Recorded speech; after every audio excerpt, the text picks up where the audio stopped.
Si on tombe justement donc sur le candidat et que le candidat est intéressant, n'hésitez pas à le faire échanger justement, comme on disait sur la démonstration produit, avec d'autres personnes qui ont intégré aussi la société et qui sont un petit peu près, on va dire, dans le même mood, dans le même état d'esprit.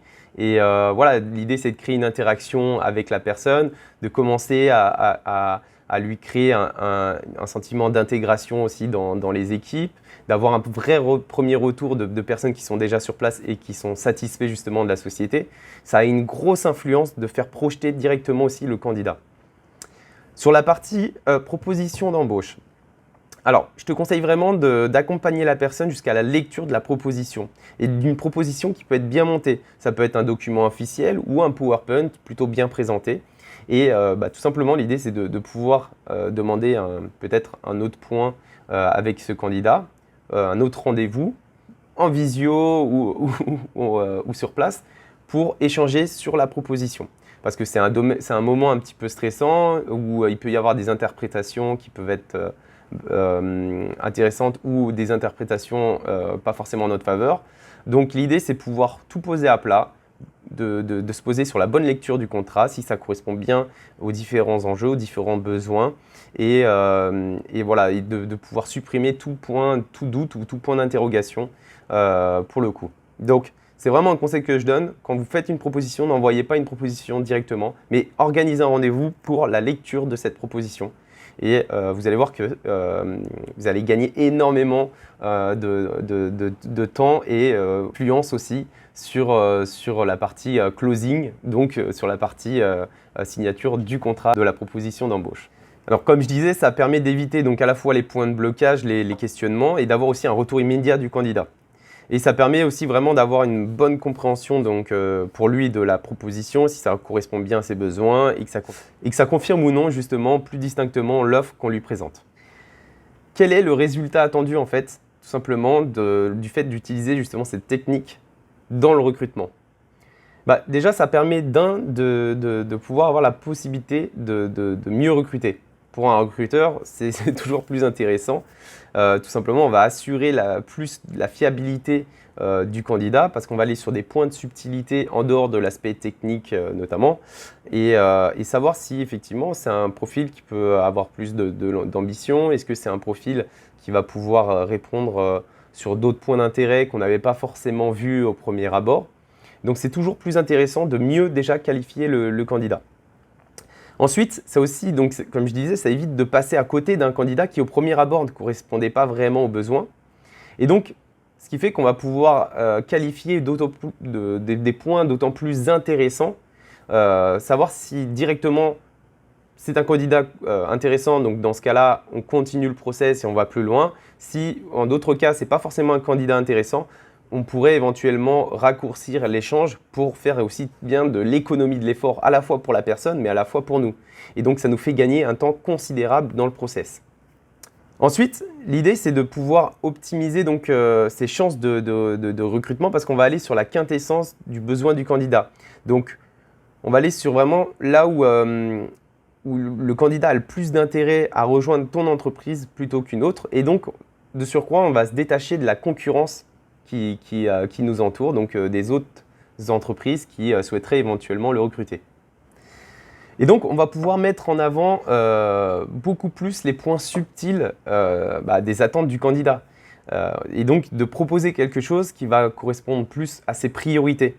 Donc, à la fois en termes de salaire, à la fois en termes de mission. Et ça va permettre aussi, nous, de poser un cadre aussi également plus facilement, à savoir que nous, on ne va pas pouvoir aller au-delà de ce type de salaire, mais qu'est-ce qu'on pourrait proposer d'autre qui pourrait plus correspondre à ses priorités.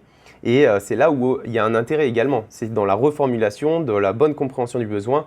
Ok, on ne va pas pouvoir faire ça, mais par contre, on va pouvoir aller là-dessus. Et c'est pourtant ce que vous recherchez, d'autant plus que ce qu'il n'y a pas déjà chez les autres entreprises. Et en plus de ça, on va pouvoir aller plus loin dans ce que vous voulez faire, dans ce que vous recherchez éventuellement. Donc, allez dans ces subtilités-là pour justement aller plus loin par rapport à ce que les autres n'ont pas fait. Et l'autre point aussi, c'est de ne pas faire de fausses promesses. C'est exactement comme la vente, parce qu'aujourd'hui, ça détruit vraiment l'image de la société. du fait de vendre par exemple un produit ou un service qui au final ne correspondait pas forcément aux besoins, ou alors de vendre des choses qui n'ont pas été qui n'ont pas été livrées. Et là, c'est exactement la même chose sur la partie recrutement. On va aller dans la quintessence, dans le besoin du candidat, les mettre plus en avant effectivement pour avoir optimisé nos chances de le recruter, mais par contre derrière, il va falloir l'appliquer. Il ne faut pas faire de fausses promesses. Parce qu'au final, ok, vous allez pouvoir le recruter, mais la personne ne va pas rester. Et d'autant plus, vous allez détruire l'image de votre société. Et donc, c'est comme toute vente. Donc, toute vente se réalise après l'achat. Et là, c'est exactement pareil. Sur la partie recrutement, la personne qui va intégrer la société et d'autant plus qui va percevoir vraiment ce que l'on a pu échanger avec lui, il y a un double effet à ce niveau-là, c'est de pouvoir donc tenir ses promesses. Donc ça assure la position du candidat, ça améliore aussi son implication dans la société et surtout, ça peut éventuellement faire venir d'autres candidats tout aussi intéressants, tout aussi pertinents, notamment dans son réseau. Il va pouvoir peut-être plus facilement échanger avec des anciens collaborateurs, notamment peut-être, pour leur dire venez dans cette société-là parce que c'est vraiment le top. Ils se sont vraiment engagés sur ce qu'ils m'ont proposé. Et donc, vous allez gagner derrière encore plus de temps, notamment sur l'image de marque et sur le branding de l'aspect employeur.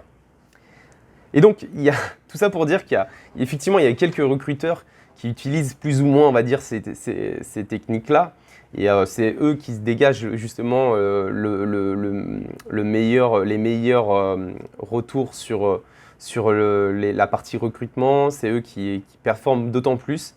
Mais ils ne savent pas qu'ils sont d'excellents sales, ils peuvent être éventuellement aussi d'excellents vendeurs.